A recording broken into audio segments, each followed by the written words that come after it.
Right. Thanks for joining us this morning. I'm here with, actually, it's the newest part of the sort of broader ANZ family, I think, the newest investment we've made, a company called IDA. So, Brendan, you're the CEO, Auckland-based, fintech. Tell us about the company, where it came from, the idea, and where you are in terms of development and what exactly you do, I guess. Yeah, thanks, Shane. Thanks for the opportunity, and thank you also for the investment. Great to be part of the ANZI family and ANZ family. So, yeah, we're based in New Zealand, in Auckland, and ADA is built to be a digital financial assistant for small businesses. And that was the first product that we launched into market last year. And it's a different take on helping small businesses really stay across what all the key things that are happening in their business. You know, when you're running a small business, you're really busy, you're wearing multiple hats, you don't have the time to sit down and analyze all of the things that are going on. Yeah. And what we wanted to do is use artificial intelligence and train a digital assistant to understand those things. So a business owner can use ADA to ask questions and get answers. Things like, you know, what is my top selling product? Who owes me money? How much money do I owe? What is my cash flow going to look like next week? You know, what is my website traffic? All of these kind of questions that you need to know when you're running a business, but you don't have time to. ADA is a one-stop shop to ask those questions really easily and will respond in real time. So breaking that down, that data down, and making it super easy to understand your business. Yeah. The guy, Mark Hand, who runs our Australia business, used to run the sort of small business area. And I always remember he used to say, most small business owners are time poor control freaks. He said they have to do everything. They are the head of HR. They are the head of technology. They are the CFO. And, they've got a broad range of things they need to do. So what's interesting about what your approach is the breadth of it. Like it's not just about financials. It's about a lot of things you're talking about there. I guess that's also a bit of a challenge. Like, where do you start? Because I guess you could have your sort of backlog of things you could do must be enormous. How do you decide what's a priority?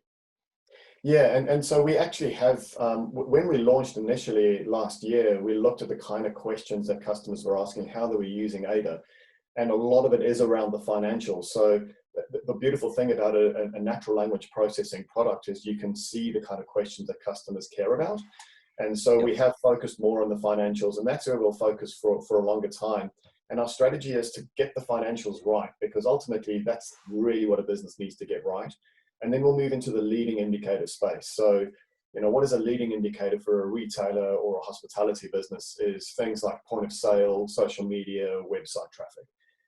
If a leading indicator for a tradie or for a professional services business will be different. It's a lot of it's about the hours you're spending and the invoicing that you're putting out there. So we'll go and get those leading indicator data and bring them in.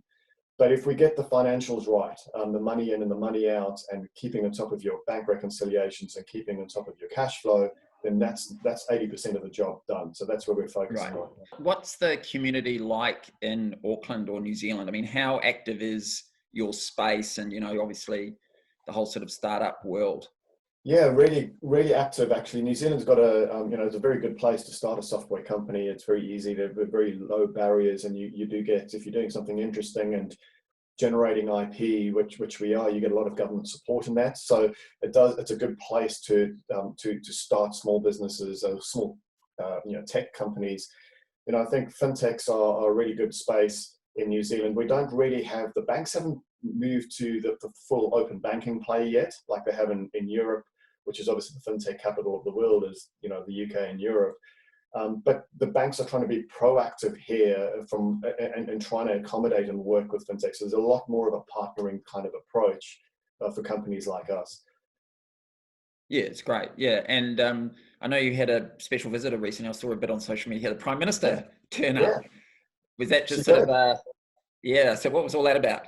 That was great. I mean, so she actually came over to our offices, and we spent over half an hour talking. It wasn't just a little fleeting visit; it was a good session. And she was really incredible to talk to.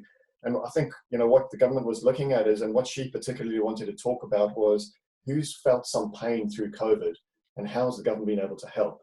And that was a real kind of war story for us, because COVID really hurt us quite badly, and And if the government hadn't rolled out their wage subsidy and the other support, the loan schemes and things as quickly as they did, we probably wouldn't be here. So what we managed to do is take advantage of those schemes that the government rolled out, bought us the time to then go and do a capital raise, which was the raise that you guys came in with. And, so ultimately we ended up being okay. And a lot of that was government supporting us for that really, really rocky period.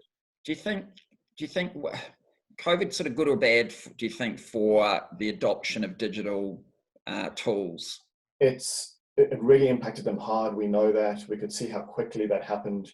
And the digital acceleration is definitely positive in that they are coming back and now adopting digital tools faster than what they used to before. Yeah.